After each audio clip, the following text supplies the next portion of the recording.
परमेश्वराने एवढं प्रेम ओतलं की त्याला वाटलंच नाही की हे तुटल. Praise the Lord. म्हणून परमेश्वराने एक उदाहरण म्हणून त्याला त्या ठिकाणी बागेमध्ये त्याला सोडलं आणि त्याला त्या ठिकाणी सांगितलं, हवे त्या वृक्षाचं फळ खा, परंतु बरे वाईटाचं ज्ञान करून देणाऱ्या वृक्षाचं फळ खाऊ नको. परंतु आपल्याला माहिती आहे काय झालेलं आहे बघा. त्याचं 2 अध्याय 16-17 वचन.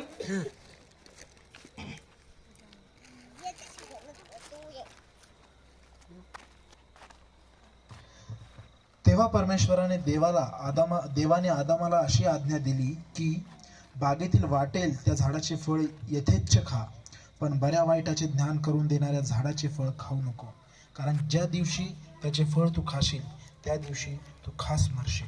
Praise the Lord. त्याला आज्ञा दिली होती की त्या झाडाचं फळ खाऊ नको, बाकीच्या सगळ्या झाडांचं फळ खा. परंतु तुम्हाला माहिती आहे आपण माणूस आहे, आपल्या माणसाला काय सवय माहिती आहे, ते करू नको म्हटलं ना आपण ते पहिले करतो. Praise the Lord. उदाहरणार्थ सांगतो, एक मालक होता आणि त्याच्याकडे एक नौकर होता. एक दिवस नौकराला पारखण्यासाठी मालकाने काय केलं, त्याला म्हटलं या घरात थांब, पण त्या टोपलीला उचलू नको, त्या टोपलीला उचलू नको बरं का, त्या रूम मध्ये तेवढी एकच टोपली ती वर काढू नको. आणि ती कडी लावून घेतली. मालक निघून गेला, म्हणे मी आता 2 दिवसांनी येणार आहे. आता मालक गेला निघून. मालक गेल्याच्या नंतर 2 तासानंतर त्याच्या मनात असं वाटायला लागलं, काय असेल बा त्या टोपलीमध्ये, म्हणून तो लगेच त्या टोपलीकडे असं जाऊन बघायचा.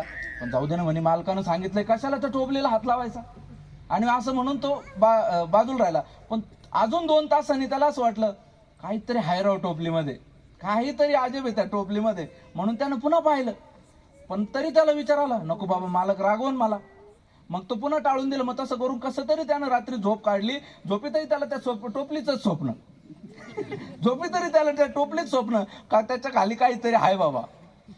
दुसरा दिवस उगला. ते दिवसभर त्याला तळमळ. आपण म्हणत नाही का मला लय कसतरी व्हायला लागलं, आणि कसतरी व्हायला लागलं आपण डॉक्टरकडे जातो. डॉक्टर म्हणतो कसतरी नाही, तू तुझे विचार बंद कर. तशा पद्धतीनं त्याला कसतरी व्हायला लागलं. दिवसभर तळमळ मळमळ त्याच्या जीवनामध्ये त्याच्या डोक्यामध्ये सुरू झाली. आणि दिवसभर त्यांनी कसं तरी कंट्रोल केलं. आणि मालक येणार होता संध्याकाळी, आणि मालक यायच्या 1 तास अगोदर त्याची धडधड अजून वाढून गेली.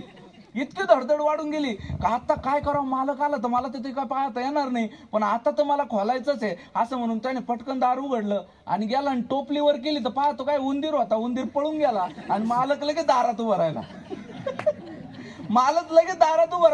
आणि मालक लगेच म्हणजे तुला म्हटलं होतं मी उचलू नको, मला फक्त तुला हेच दाखवून द्यायचं होतं की आदामाच्या चुकीमुळे नाही,